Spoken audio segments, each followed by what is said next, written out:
Gandang hapon sa inyo. Andito tayo ngayon sa Nabotas Market.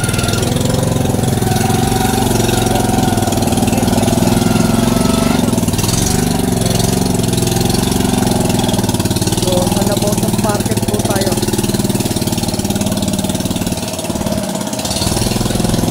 Para naman nakikita natin iba't ibang lugar at higit sa lahat malaman din natin yung bawat tayo sa mga binili.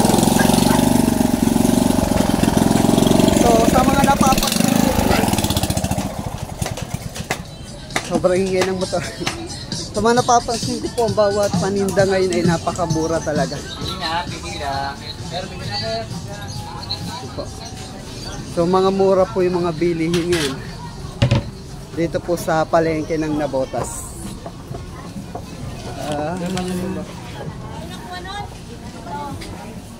Kahit yung mga bigas po ay napakasarap.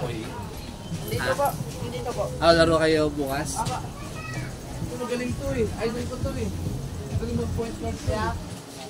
Laro ka bukas? Nagkontrasyon ng bigas ng mura.